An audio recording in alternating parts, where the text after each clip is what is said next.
जय Hind everyone. GS सावधी channel में आपका स्वागत है। आइए आज के करंट अफेयर और उससे संबंधित स्टैटिक जीके को कवर करने का प्रयास करते हैं। तो आइए स्टार्ट करते हैं पढ़ना आज के करंट अफेयर और उससे संबंधित स्टैटिक जीके को। हमारा फर्स्ट क्वेश्चन है, अंतर्राष्ट्रीय गरीबी उन्मूलन दिवस कब मनाया जाता है?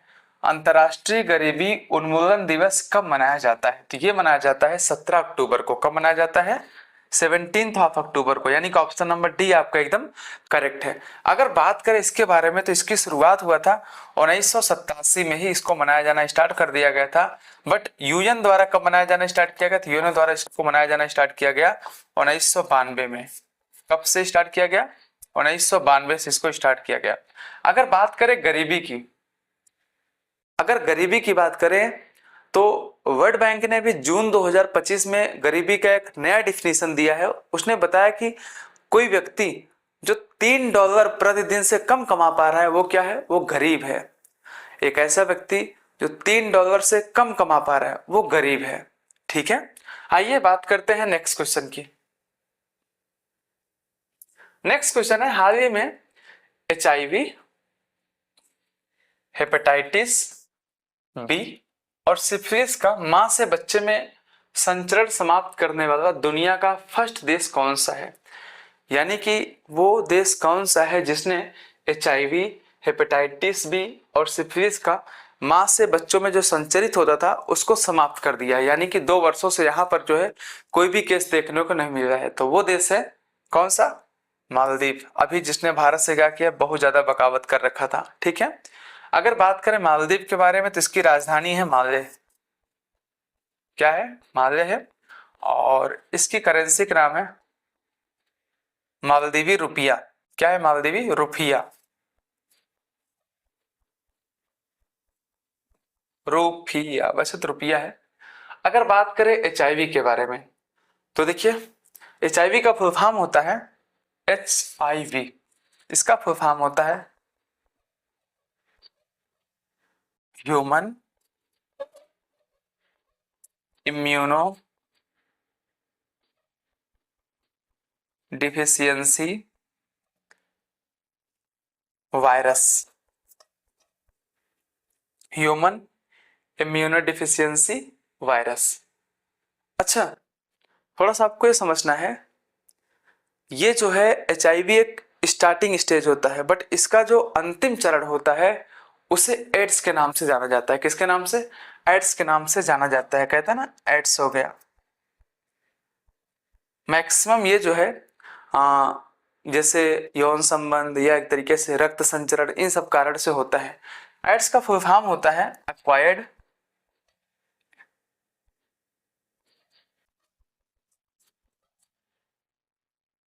इम्यूनो डिफिशियंसी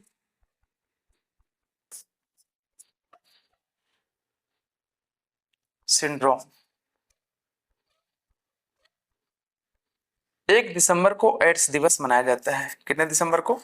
1 दिसंबर को एड्स दिवस मनाया जाता है। ठीक है, आइए नेक्स्ट क्वेश्चन की बात करते हैं। नेक्स्ट क्वेश्चन हमारा है, हाल ही में गूगल AI हब का शुभारंभ कहाँ हुआ है? गूगल AI हब, इसका शुभारंभ कहाँ हुआ है? तो इसका शुभारंभ हुआ है अभी आंध्र प्रदेश के विशाखापत्तनम में। कहां पर? विशाखापत्तनम में। अगर बात करें AI की तो 1956 में इसकी शुरुआत हुआ था और इसके जनक के रूप में जॉन मैकार्थी को माना जाता है। किसको? जॉन मैकार्थी को इसका जनक कहा जाता है। 1956 में इसका स्टार्टिंग हुआ था। ठीक है, आइए नेक्स्ट क्वेश्चन को देखते हैं। नेक्स्ट क्वेश्चन हमारा है, हाल ही में केंद्र सरकार ने कितने क्षेत्रों हेतु पहले ग्रीन हाउस गैस उत्सर्जन तीव्रता लक्ष्य नियम अधिसूचित किए हैं? तो ये किया गया 4 क्षेत्रों हेतु। कितने क्षेत्रों हेतु?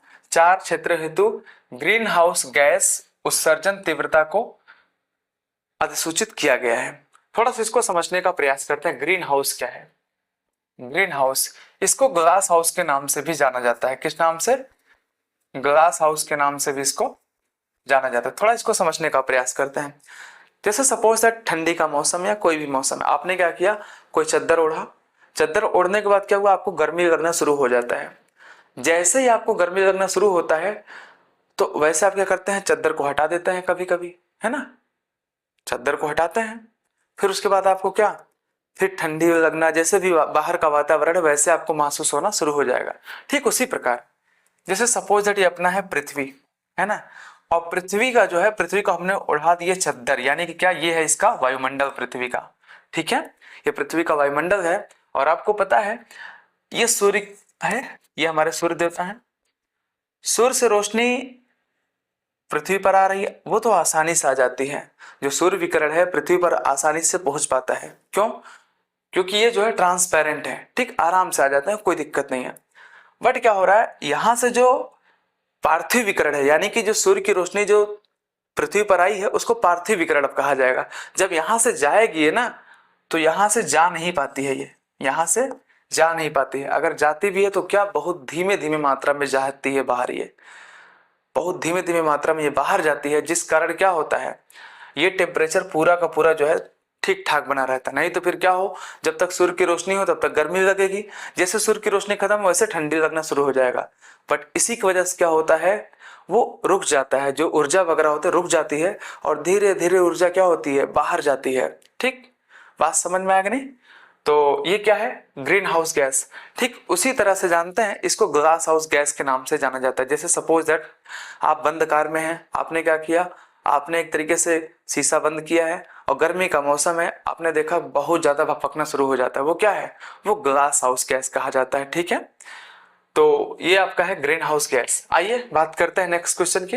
नेक्स्ट क्वेश्चन हमारा है, हाल ही में ईपीएफ मुकदमेबाजी पर अंकुश लगाने हेतु विश्वास योजना किसने शुरू की है?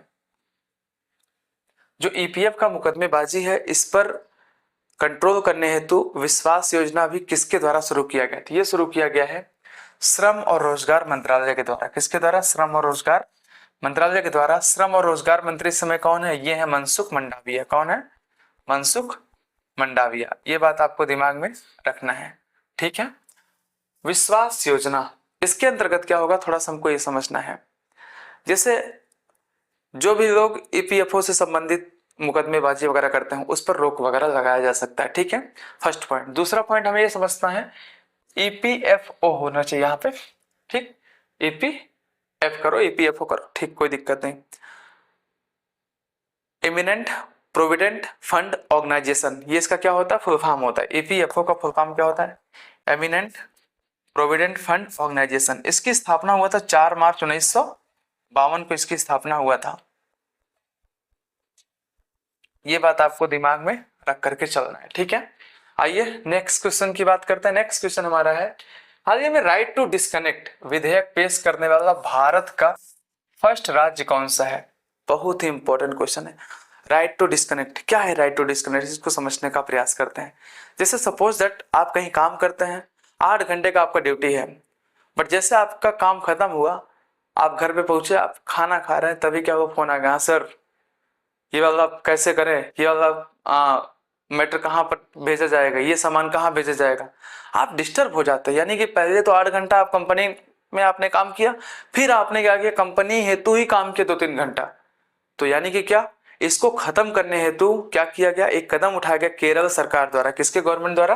केरल सरकार द्वारा ये कदम उठाया गया, भाई साहब ये सारी चीजें क्या करेंगे अब हम बंद कर देंगे। ठीक, यानी कि अगर कोई ड्यूटी से घर गया तो यानी कि क्या, उससे कोई भी डिस्टर्ब नहीं करेगा। इसे कहते हैं राइट टू डिस्कनेक्ट। ये बात आपको दिमाग में रखना है। इसको पारित करने वाला फर्स्ट स्टेट कौन हो गया है? केरल हो गया है। ठीक है, तो केरल हमारा क्या है? सही उत्तर है। अगर बात करें केरल के बारे में तो केरल की राजधानी आप बताएंगे, क्योंकि मैं आपको बता चुका हूं। ठीक है,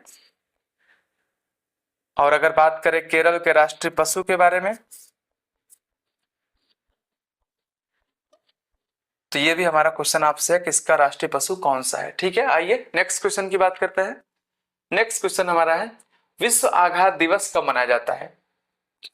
विश्व आघात दिवस ये कब मनाया जाता है? तो ये मनाया जाता है 17 अक्टूबर को। ये भी मनाया जाता है कब? 17 अक्टूबर को मनाया जाता है ये।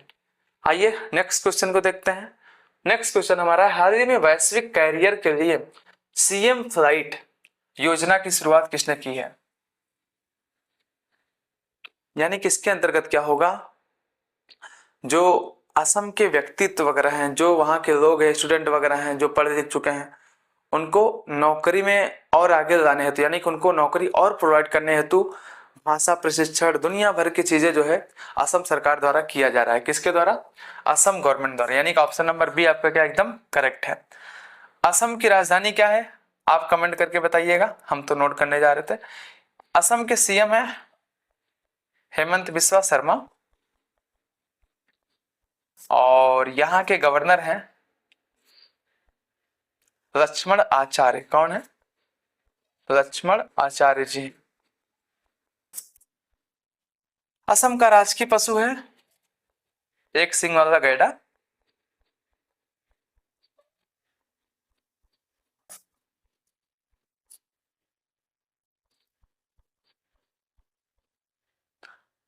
आप कमेंट करके बताएं यहाँ का राजकीय पक्षी कौन सा है।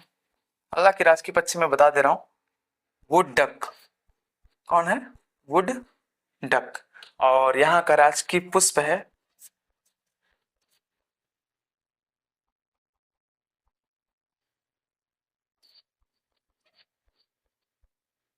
Foxtail orchid. फॉक्सटेल आर्किड, ठीक है। आइए नेक्स्ट क्वेश्चन की बात करते हैं। नेक्स्ट क्वेश्चन है, हाल ही में विश्व स्वास्थ्य शिखर सम्मेलन 2025 कहाँ आयोजित हुआ है? विश्व स्वास्थ्य शिखर सम्मेलन 2025 कहाँ पर आयोजित किया गया? तो ये आयोजित किया गया है जर्मनी की राजधानी बर्लिन में। कहाँ पर? जर्मनी की राजधानी बर्लिन में। इसको आयोजित करने वाला कौन है? ये आयोजित किया गया है WHO के द्वारा। किसके द्वारा? WHO के द्वारा इसको स्टार्ट किया, आयोजित किया गया, सॉरी। WHO का फुल फॉर्म होता है वर्ल्ड हेल्थ ऑर्गेनाइजेशन। इसकी स्थापना हुआ था 7 अप्रैल 1948 को हुआ था। इसी वजह से हम क्या करते हैं, 7 अप्रैल को मनाते हैं क्या? विश्व स्वास्थ्य दिवस मनाते हैं। कौन सा दिवस? विश्व स्वास्थ्य दिवस मनाते हैं।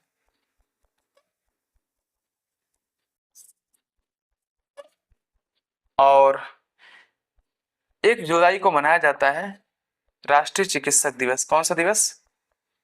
राष्ट्रीय doctor day. Doctor day, okay, national doctor day, okay. आइए नेक्स्ट क्वेश्चन की बात करते हैं। नेक्स्ट क्वेश्चन हमारा है, हाल ही में कहा भारत का पहला QR आधारित ट्रैफिक चालान भुगतान कियोस्क स्थापित किया गया है? QR आधारित ट्रैफिक चालान कियोस्क ये स्टेब्लिश किया गया है। ये स्टेब्लिश किया गया है हरियाणा के गुरुग्राम में। कहां पर? हरियाणा के गुरुग्राम में इसको स्थापित किया गया है। अगर बात करें हरियाणा की, तो हरियाणा के सीएम कौन है, ये हमारा आपसे क्वेश्चन है। हरियाणा में जो है कितने लोकसभा सीटें हैं, आपको ये कमेंट करके बताना है, ठीक है। आइए नेक्स्ट क्वेश्चन की बात करते हैं। मैं आपको भी पढ़ा चुका हूं पिछले वीडियो में, इसी वजह से मैं पूछ रहा हूं। हाल ही में RBI ने भूटान, नेपाल और किस देश के साथ व्यापार बढ़ाने हेतु रुपए में ऋण सुलभ किया है? रुपए में ऋण को सुलभ किया है। तो ये है क्या? भूटान, नेपाल और श्रीलंका। यानी कि ऑप्शन नंबर सी आपका एकदम करेक्ट है। आप हमें कमेंट करके बताएं RBI की स्थापना कब हुआ था? RBI की स्थापना कब हुआ था, ये हमारा आपसे प्रश्न है। RBI के बारे में मैंने बहुत कुछ आपको बता दिया है पिछले वीडियो में, आप देखिएगा जरूर। हाल ही में गृह मंत्री अमित शाह ने कहा NSG के विशेष अभियान प्रशिक्षण केंद्र की आधारशिला रखी है? तो ये रखा गया है मानेसर में। कहा? हरियाणा के मानेसर में। अगर बात करें NSG के बारे में, NSG का फुल फॉर्म होता है नेशनल सिक्योरिटी गार्ड। किसका full form? National security guard इसका फुल फॉर्म होता है। और इसकी स्थापना हुआ था 1986 में। कब हुआ था? 1986 में। और इसका 2 मुख्यालय है, इसका 2 हेडक्वार्टर है। एक तो है प्रशासनिक और दूसरा है परिचालित।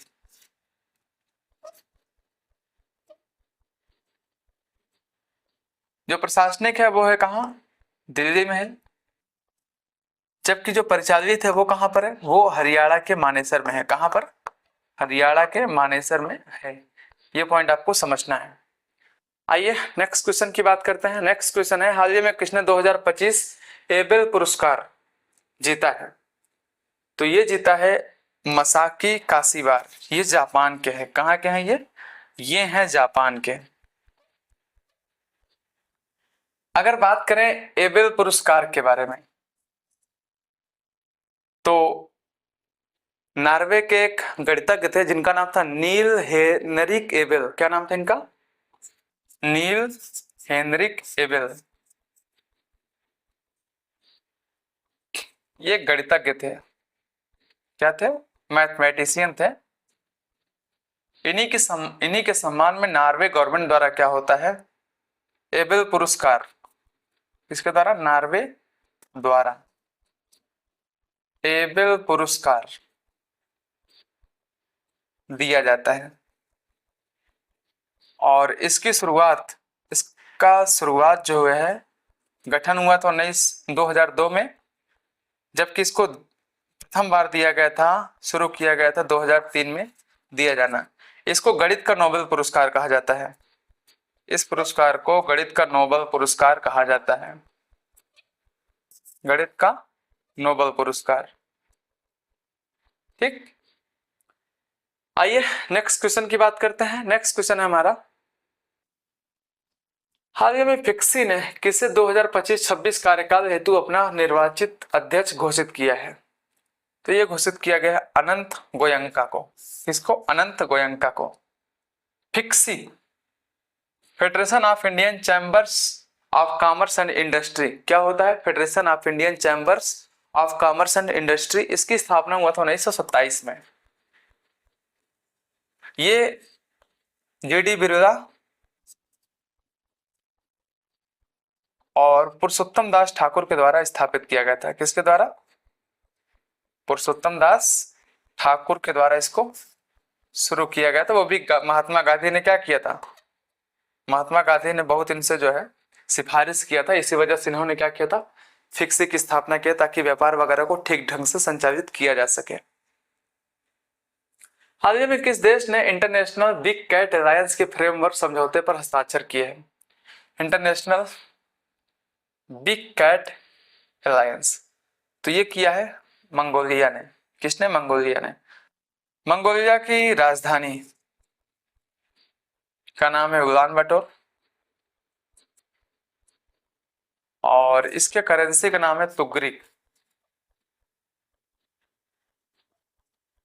तुगरिक। ओके। आइए नेक्स्ट क्वेश्चन की बात करते हैं। नेक्स्ट क्वेश्चन है, हाल ही में कौन सी राज्य सरकार प्रत्येक मंडल मुख्यालय पर दिव्यांग पुनर्वास केंद्र स्थापित करेगी? दिव्यांग पुनर्वास केंद्र स्थापित करेगी। ये स्थापित करेगी उत्तर प्रदेश सरकार। कौन सी सरकार? उत्तर प्रदेश सरकार द्वारा इसको शुरू किया जाएगा। अगर बात करें उत्तर प्रदेश के बारे में, तो उत्तर प्रदेश में 31 राज्यसभा, 80 लोकसभा और 403 विधानसभा सीटें हैं। कितने? 403 विधानसभा सीटें हैं। उत्तर प्रदेश में 18 मंडल हैं। कितने मंडल हैं? 18 मंडल हैं। आप हमें कमेंट करके बताइए, इस समय उत्तर प्रदेश का गवर्नर कौन है? इस समय उत्तर प्रदेश का गवर्नर कौन है? उत्तर प्रदेश का राजकीय पक्षी सारस है, या क्रोंच कह सकते हैं आप। सारस या क्रोंच, ये राजकीय पक्षी है। उत्तर प्रदेश का राजकीय पशु बारहसिंगा है। कौन सा? बारहसिंगा। उत्तर प्रदेश का राजकीय पुष्प पलाश है।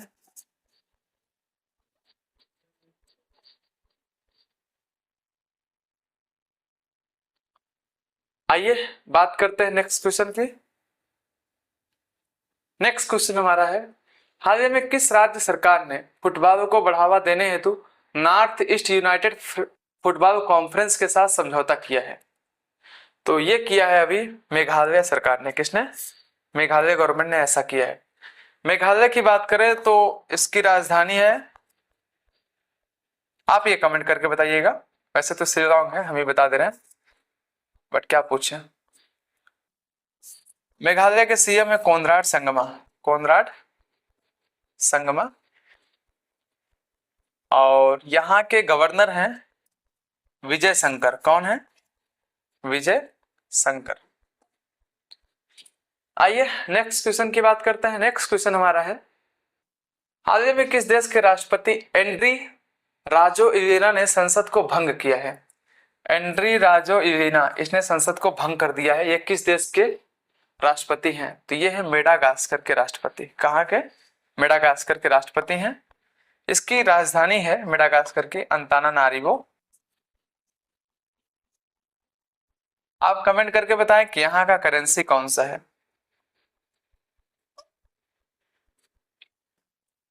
ठीक है, नेक्स्ट क्वेश्चन है, हाल ही में किस राज्य ने 5 साल में 5 लाख रोजगार सृजन के लक्ष्य के साथ 50,000 करोड़ की बांस उद्योग नीति शुरू की है? तो ये शुरू किया गया अभी महाराष्ट्र गवर्नमेंट द्वारा। किसके द्वारा? द गवर्नमेंट ऑफ महाराष्ट्र के द्वारा शुरू किया गया है। अगर बात करें महाराष्ट्र सरकार के बारे में, तो महाराष्ट्र के सीएम कौन है, ये आपको कमेंट करके बताना है। महाराष्ट्र के गवर्नर वर्तमान में उनका कार्यभार कौन संभाल रहा है, ये आप कमेंट करके बताइए। महाराष्ट्र की विधानसभा सीटें कितनी हैं, ये आपको कमेंट करके बताना है। ठीक है, सारी चीजें मैं आपको पिछले वीडियो में पढ़ा चुका हूं, आप देख भी सकते हैं वहां पे। ठीक।